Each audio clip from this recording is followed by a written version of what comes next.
Alright, this is chapter 19. It's going to cover recognition and care of shock. Objectives: define the following terms: anaphylactic shock, cardiogenic shock, compensated shock, decompensated shock, hemorrhagic shock, hypoperfusion, hypotension, hypovolemic shock, neurogenic shock, perfusion, psychogenic shock, respiratory metabolic shock, septic shock, shock. Number 2, explain the pathophysiology of shock. Number 3, describe the 4 categories of shock. Number 4, listen to 7 main types of shock and their causes. Describe the signs and symptoms of shock. Number 6, explain the proper care of the patient presenting with signs and symptoms of shock. Number 7, demonstrate the proper techniques for caring for a patient at the risk for shock. Number 8, value the importance of proper substance isolation. Precautions when caring for a patient with suspected shock.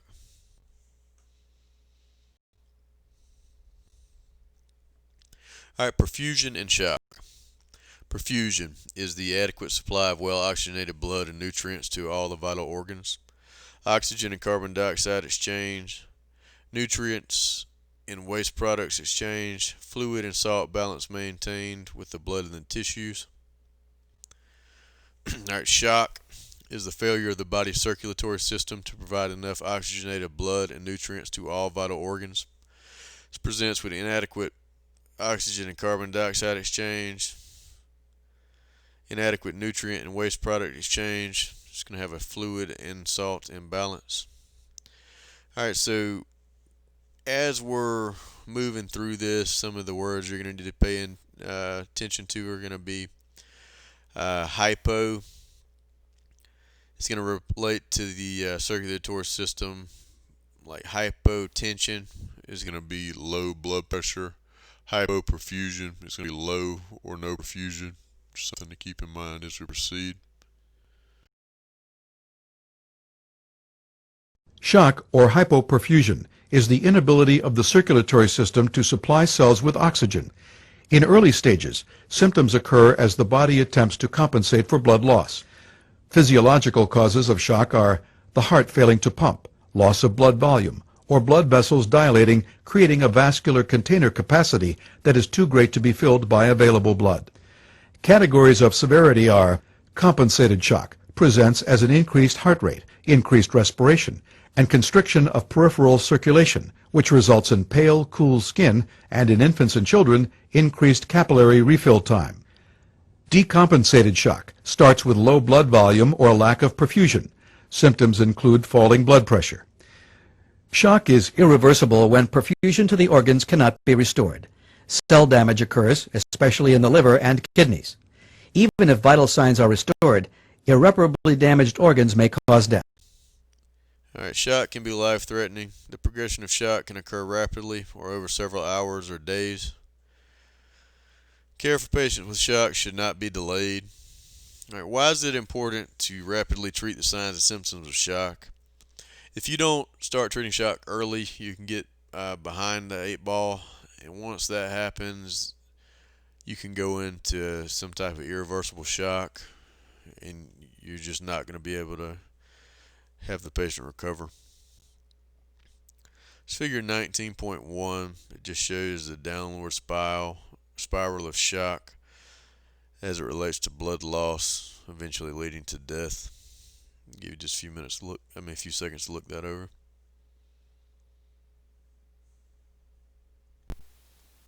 Alright, shock categories. You've got cardiogenic, distributive, which includes neurogenic shock, anaphylactic shock, psychogenic shock, and septic shock. Hypovolemic shock is generally caused by blood loss, obstructive shock, and respiratory metabolic shock. Cardiogenic shock, also known as pump failure, occurs when the heart is not able to pump blood efficiently to maintain adequate perfusion. This is what you would typically see if somebody's having a heart attack and their blood pressure is dropped, heart rate's gone up. You see this individual sweating pretty profusely, holding their chest, that they're in pain, they're probably having a heart attack. All right, heart attack as a cause of cardiogenic shock. You can have damaged heart muscle and reduced force of contractions and reduced cardiac output. If you look at the image, you can see the area with the circle around it. This is going to be heart muscle that's damaged from a myocardial infarction. This is going to be in one of the ventricles. The contractile force is reduced. Stroke volume is also reduced, which in turn causes the cardiac output to be reduced.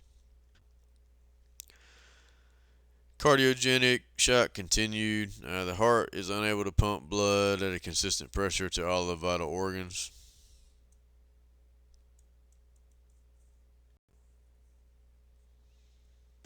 Alright, distributive shock is caused by abnormal changes in the blood vessel size. This can occur with severe allergic reaction or spinal cord injury. If you take a look, there's some type of insect on the individual's hands. This patient is presenting with hives, as well as other associated issues with anaphylactic reaction. We went over that in a previous chapter. That's figure 19.3. That's just showing that shock can be caused by uncontrolled dilation of the blood vessels. If you look at figure A, this is a normal blood vessel. Substance in the middle is going to be the blood. It's completely filling the vessel. Figure B is a dilated blood vessel with reduced blood volume. So if your blood vessels dilate extremely systemically throughout the whole body, there's just not going to be enough blood to fill them up, so your blood pressure is going to drop significantly. And that in turn is going to reduce perfusion. Distributive shock. Alright, this comes in a couple different, or actually 4 different categories. You got neurogenic shock. This occurs when the spinal cord is damaged and unable to control the tone of the blood vessels by the way of the sympathetic nervous system. So basically your blood vessels just dilate. You've got a lot of volume to be filled in your blood vessels with not enough blood. Anaphylactic shock occurs when the body experiences severe allergic reaction. Your blood vessels also dilate. Psychogenic shock. This results in a sudden temporary dilation of the blood vessels. Septic shock is going to be caused by a widespread infection of the blood. Also causes vasodilation and hypotension.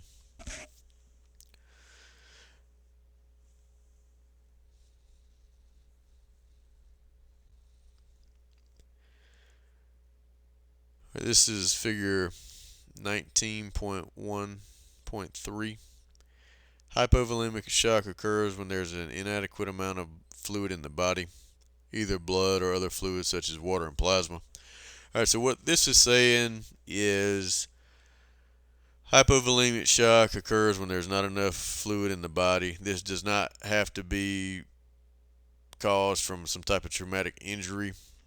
This can also occur if somebody has had persistent diarrhea or nausea or vomiting.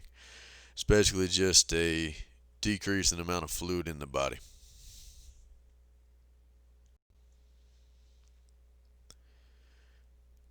Alright, this is showing hemorrhagic hypovolemia in figure A. You see the vessel is ruptured and plasma as well as blood products are flowing out of this injured vessel. Figure B is non-hemorrhagic hypovolemia. You see plasma leaking out of the vessel walls.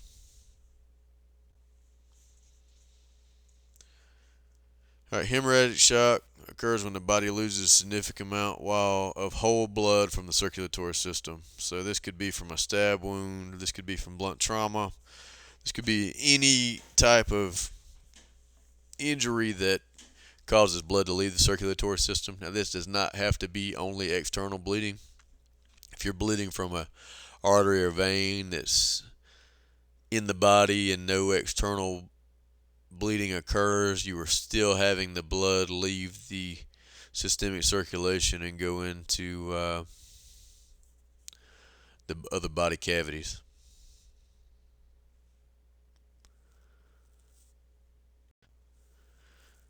Alright, obstructive shock occurs when the obstruction of a major vessel causes less blood to be pumped by the heart.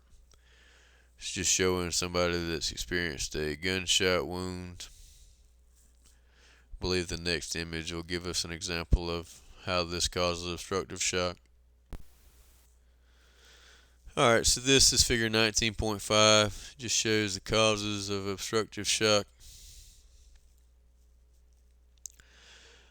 So a pulmonary embolism, this is blocking a blood vessel that is going to cause part or all of the lung to be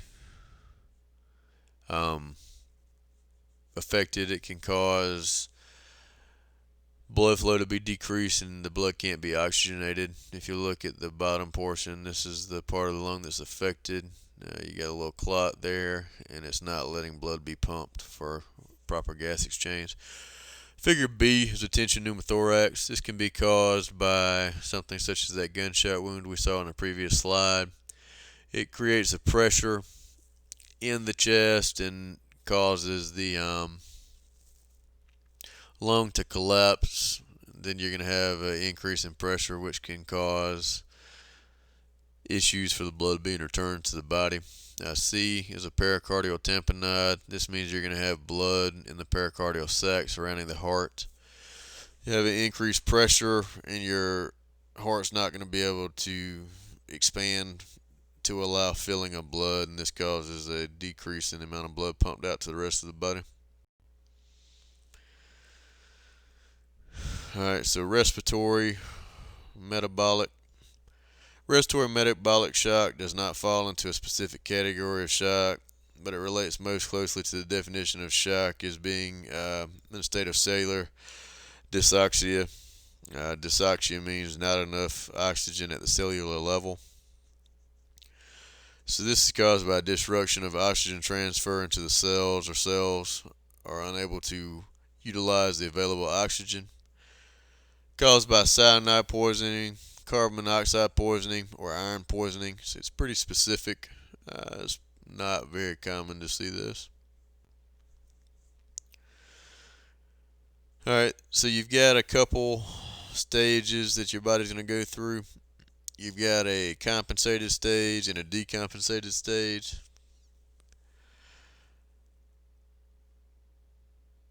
So the main focus for the EMR is going to be to prevent the patient from entering into the decompensated stage of shock. Compensated shock, condition in which the body is using specific mechanisms to compensate for lack of adequate perfusion.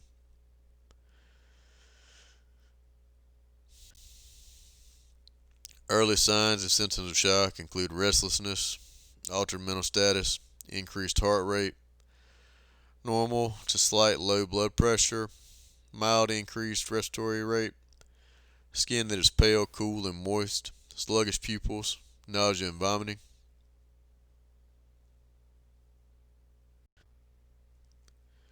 The patient will experience anxiety and mental status changes. The brain begins to feel the effect of decreased oxygen. Just keep in mind, if you've got somebody that has an altered mental status, this may cause them to make poor decisions, may cause them to try to refuse care. If they are not able to make decisions because of an injury that has affected their mental status, you're going to have to treat them anyway. They do not have the ability to refuse transport or treatment. Alright, so the patient is going to have cool, pale, sweaty skin and an increased pulse and respirations. The blood is going to be shunted from the skin to the vital areas. The pulse and respirations are going to increase to compensate for shock. So your pulse is going to increase initially because you've got a decreased blood volume in the circulation, and your heart's going to have to pump quicker to be able to deliver the same amount of blood to the tissues. When you reduce the volume, you got to increase the rate.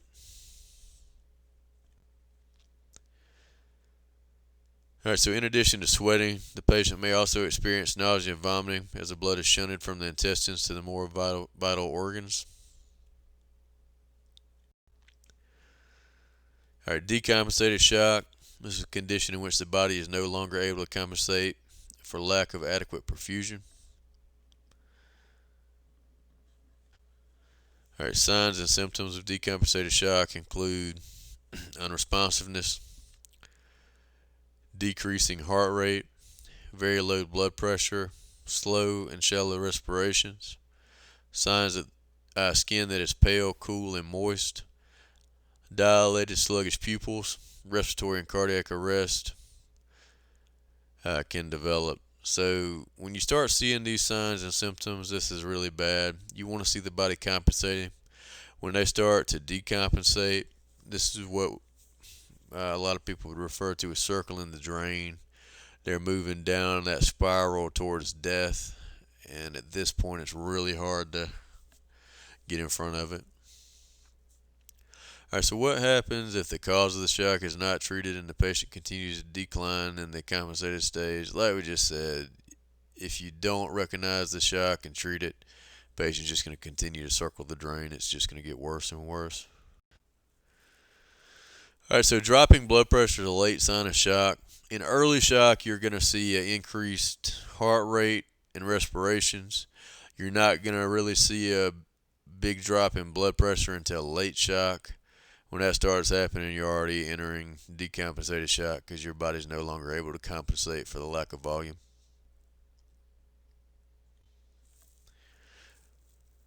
Alright, so you respond to an apartment to find a pale 66-year-old male laying on a sofa.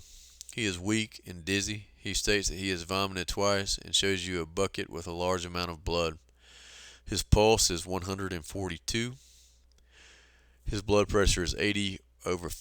Alright, so what do we expect? Alright, so we suspect some type of internal bleeding, and we're going to proceed by treating this individual for shock. Mechanism of injury and shock. Alright, so you don't want to wait for signs and symptoms of shock to develop before you're caring for the shock. In cases of trauma or injury, examine and consider the mechanism of injury. If a patient suffered blunt trauma to the head, chest, abdomen, or pelvis, suspect internal bleeding and provide care accordingly. Early recognition of shock signs and symptoms is absolutely essential. Why do you think ongoing monitoring is essential? If you continue to monitor your patient by reassessing their vital signs, frequently you can monitor trends. If you're starting to see changes in the vital signs, you can know that they're going into shock early and go ahead and try to get in front of it.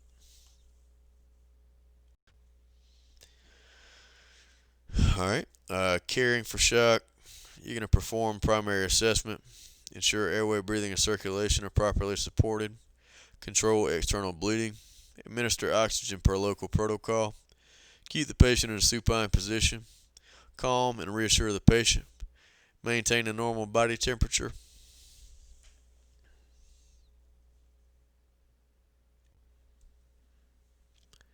Monitor and support the ABCs. Do not give the patient anything by mouth, and monitor the patient's vital signs. Alright, fainting or syncope. This is a self-correcting form of mild shock. Examine the patient for injury. If the patient fell after the syncopal episode, keep the patient lying down and at rest for several minutes. So something to think about: all episodes of syncope should be evaluated by a physician to ensure the episode was not caused by a serious condition. You could have a syncopal episode because of a heart condition or something like that, and it just always needs to be evaluated. I always recommend that the patient see a physician, as we just discussed. The fainting may be psychogenic or due to more serious conditions such as brain tumor, heart disease, or diabetes. You respond to a motorcycle collision. You find a 19-year-old male 50 feet from his sport race bike, which is significantly mangled. Your patient is conscious and wearing a helmet, but is only in shorts and a tank top. He is bleeding profusely. What are your concerns? This is obviously a significant mechanism of injury, so we've got the potential for multi-system trauma. We're going to proceed by treating the patient appropriately according to local guidelines, you're probably going to have a lot of external bleeding and possibly some internal bleeding. You just need to monitor for signs of shock and proceed accordingly. All right, summary. Perfusion. This is going to be adequate supply of well oxygenated blood and removal of waste products from the body's tissues, especially vital organs. Shock or hypoperfusion. This is going to be failure of the body's circulatory system to provide enough oxygenated blood and nutrients to all vital organs. Signs and symptoms of shock. You're going to have an increased pulse rate, increased breathing rate, restlessness or combativeness, pale, cool, and moist skin, increased thirst, weakness, nausea and vomiting, loss of responsiveness. Types of shock are going to be cardiogenic, hypovolemic, distributive, obstructive. Begin caring for shock if the mechanism of injury suggests internal injury or bleeding could be present. Don't wait until they start showing signs or symptoms. If they've got a high mechanism of injury, go ahead and start treating it. If they don't develop signs and symptoms, it's going to be no harm, no foul. If we delay, they could go into decompensated shock before we can get in front of it. Again, just reinforce, do not wait for signs and symptoms of shock before starting to care for somebody that has sustained a pretty serious injury. Go ahead and start treating them for potential shock. So the care for shock is going to be to support the ABCs, keep the patient laying flat, control all external bleeding.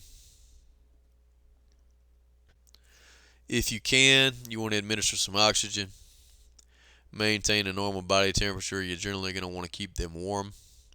You're going to get rapid transport available. Alright, let's go over some review questions. Alright, how would you explain the pathophysiology of shock? So at the most basic level, shock is just inadequate perfusion. You're not going to be able to deliver adequate oxygen or nutrients to the body tissues, and you're not going to be able to pick up carbon dioxide or waste products effectively. How would you describe the 4 categories of shock? Alright, so shock is going to be broken down into 4 categories as we just mentioned. It's going to be cardiogenic shock, hypovolemic shock, distributive shock, and obstructive shock. What are the 7 main types of shock and what are their causes?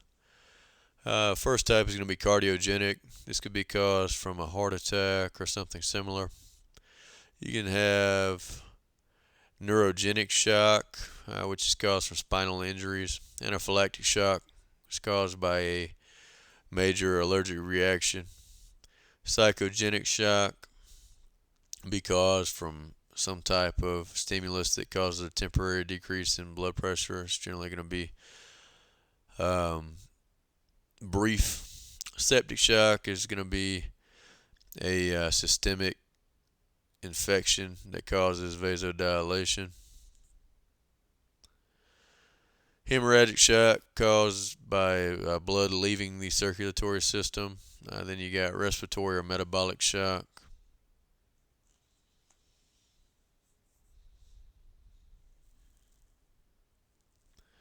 And this occurs from some type of blockage causing blood to not be oxygenated. It can also occur as it relates to metabolic issues with the inability of the tissue to pick up the oxygen or use the oxygen. Alright, what are the signs and symptoms of shock? It's divided into early and late signs.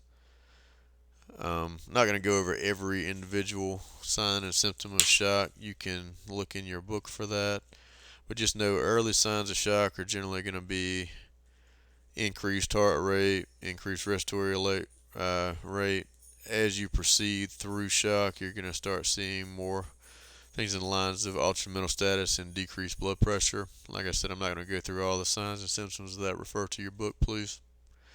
How would you proceed to care of a patient presenting with signs and symptoms of shock. If you've got somebody that has a high mechanism of injury, you want to go ahead and start treating them. Don't wait on them to start having signs and symptoms of shock before you start treating them. You want to support your ABCs and control any major hemorrhage. Make sure you got help on the way.